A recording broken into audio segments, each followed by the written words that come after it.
Greetings and welcome to the Transform Podcast. I'm your host, Christopher Anastasio. It is Tuesday, March 28th, 2023, and this is episode 106. And if you guys haven't had a chance to listen to it, go back a couple days to Friday the 24th, where we published episode 105 about making Facebook Reels. If you guys aren't doing short form video, if you're not doing Facebook Reels, if you haven't found your way onto that platform, that delivery mode, I would definitely check that out. Some really good info there for you guys about how to get started with that, and some of the little technical pointers on creating Facebook Reels, kind of dipping your toe in the water, and at least getting started there, doing some experimentation and seeing what is possible with that platform and that delivery mode. Today, guys, I want to give you sort of a short episode here about the importance of headlines. Okay. Getting your headlines right on social media, okay?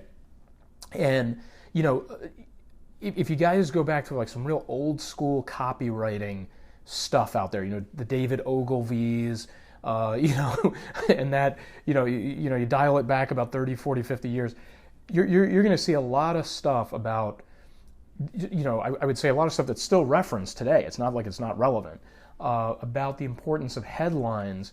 And in the non-digital age, how obsessed, a copywriter would be with getting the headline correct.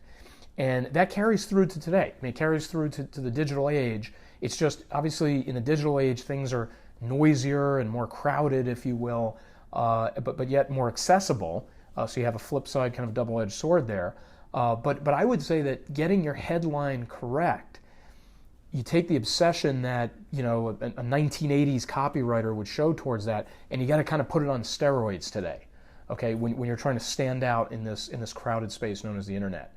Okay, so we're going to talk a little bit about that today, guys. I would say this. Let me start here. Your number one job when you're posting content on the internet, not necessarily your last job, but your number one job is to get people's attention.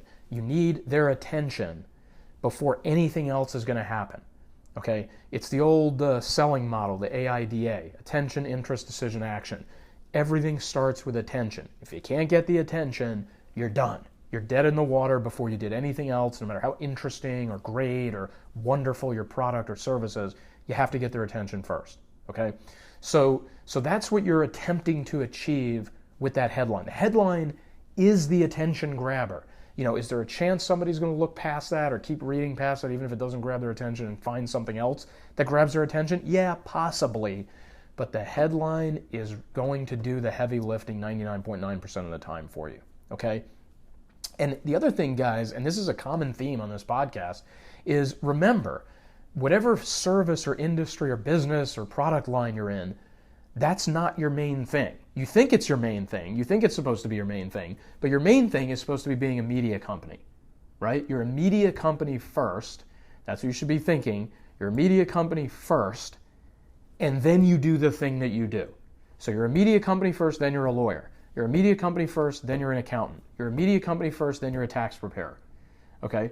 Do you understand? You're a media company first, then you sell widgets. You're a media company first, then you sell salad bowls. Okay, whatever the case might be, getting a little ridiculous there. But the point is, you got to be a media company first. If you're not, you're done before you come out of the gate. You're not going to make any noise in the space. You're not going to reach anybody where they spend the bulk of their free time in the day, and that is on their mobile phone, staring at their mobile phone. I mean, look, you guys don't need me to tell you this. Go past any bus stop. Everybody's heads down looking at their phones. Look on every plane. Everybody's heads down in an iPad or an iPhone or whatever. Look at some people driving their cars. Their heads down in a mobile phone, whether it should be or not. Okay, the point is, everywhere you go, 80% of the people have their head down in their phone. Okay, so you've got to find them there. You have to be able to cut through all the clutter and the noise and the competitors and so on and so forth and reach them there. Okay, so that is why job number one for you is to be a media company and grab people's attention. So the headline for whatever it is you're doing, you're posting a caption on Instagram. You have a headline there, right? You have a line that's going to show before they click more, before they go deeper into your post. On a Facebook post, you're going to have the top line of the post. On a YouTube video, you're going to have a title that goes with that YouTube video. That's your headline. So when I say headline, don't literally mean like a sales copy landing page, but I could mean that, but I'm also meaning the same situated real estate, if you will, on any social media post or piece of material is going to be that top line that's above the fold, quote unquote, that everybody sees. Okay, that's what I'm referring to when I say headline. So here's the two big rules of thumb. We're going to keep this really simple and economical. Number one, don't be boring. Okay? Don't make that headline about the technicality of whatever's going to come behind it. Okay? You're fatal if you're boring. Because, I mean, forget about getting anybody to read the headline. They may not finish reading the headline if you're boring, okay? So you may not even get the whole headline into their head if you're boring. So you have to always be thinking, like, how do I catch somebody's attention? How do I not be boring? Okay, that may sound like the simplest piece of advice that you've ever heard. It's going to be one of the biggest challenges you face. Because you're always, like a gravitational pull, since you know the material and you know your industry and you know your service and you know your product, you're always going to want to be pulled into talking about that in a technical way, in a loving, sort of, intimately familiar type of way, because it's what you do for a living, right? It's the thing you do. So it's always going to kind of dominate you that way, and you always are kind of fighting against that. You're just going to find yourself in this tug of war with it, I promise you, all the time. So you have to always start with that mantra, don't be boring, don't be boring, don't be boring. Okay, now let me walk you through the real practical piece of advice here. Take features, turn them into benefits. I'm going to give you guys 2 examples, and then we can wrap this episode up. But I think this is going to be compelling enough for you to get my point. Okay, take an industry that deals with people's tax problems. Okay, people have problems with owing back taxes and stuff like that. When a person has to deal with a problem like that, there's a great deal of financial information that they have to fork over, whether they do it themselves or they do it through a representative. They're basically filling out forms that are like akin to a mortgage application, okay? That set of financial information is so important. It's so important because you only kind of get one shot at the whole thing. If you get that stuff wrong or you don't put everything in there, you probably are dead in the water, okay? So when you're handling a tax problem like that, you need to come forward with all the information that could possibly be relevant, and it's got to be accurate. Now, take a look at 2 headlines. One headline could be, 5 tips for filling out your client financial questionnaire for back taxes. Again, I'm just making this stuff up off the top of my head, so you got to bear with me, guys. But did you hear how technical that was? 5 tips for filling out your financial client questionnaire for back tax problems. Okay. Boring, right? Let's try it this way. What if you said something like, don't mess up this one shot to get back taxes relieved, or to eliminate back taxes? That's probably a little bit simpler. So don't mess up your one shot to get back taxes repealed.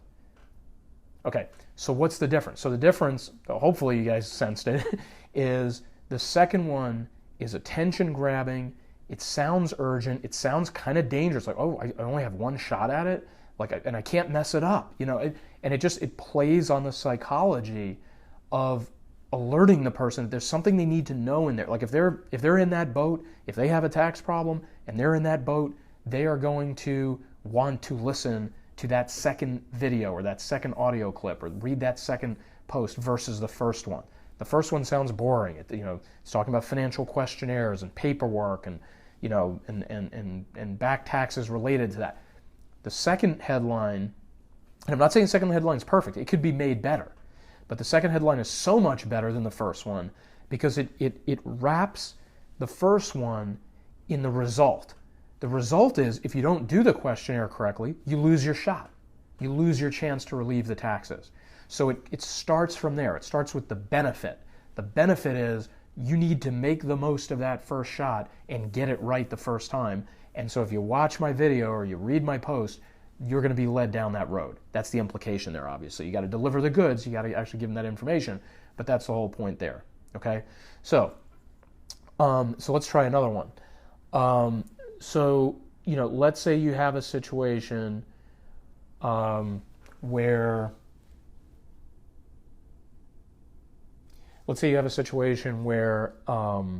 try and think of another really good example for you guys. Okay, here we go. So there is, we're going to stay in the same, I'm going to stay in the same vein here as far as taxes and back taxes to keep it consistent.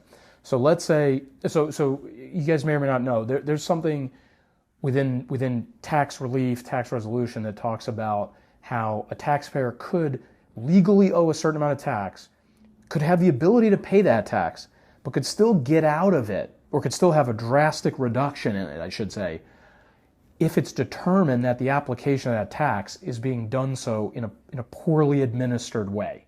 Okay, let's just kind of wrap it up macro level like that, okay? And it's called effective tax administration, quote unquote. Now, effective tax administration, you could make a headline like this. Effective tax administration helps taxpayers reduce tax burden.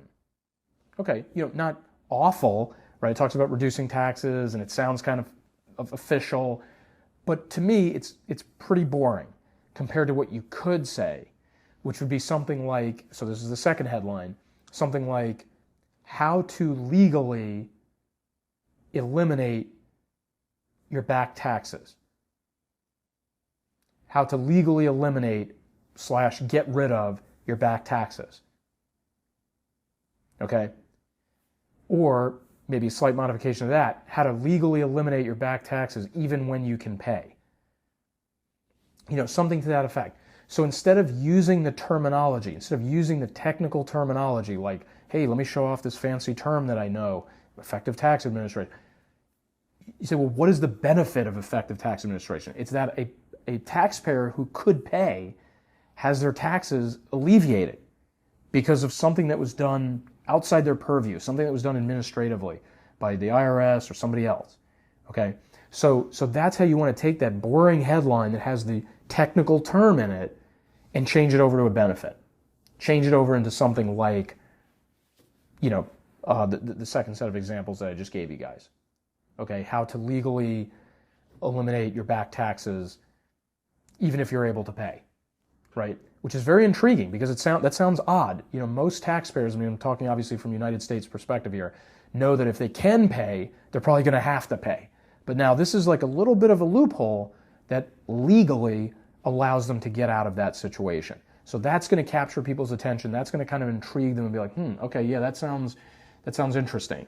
Okay, so I want to wrap it up here, guys. I don't want to drag this out too long, but I want you guys to think about your headlines when you're making captions, when you're making posts, when you're putting text above the fold. How do you make it not boring? How do you take the feature and turn it into a benefit, right? How do you make that thing sound result-oriented and intriguing to the consumer of that information? Okay, guys, so we're going to wrap it up here. I hope everybody's having a great start to the week thus far. We'll be back again with you guys soon. Really appreciate you guys supporting the podcast here, episode 106 today. You can find us on Facebook and LinkedIn at Transform, or you can go to the website, transform.com. I'm Christopher Anastasio signing off. Everybody have a great Tuesday night, and we'll talk to you guys again soon. Bye-bye.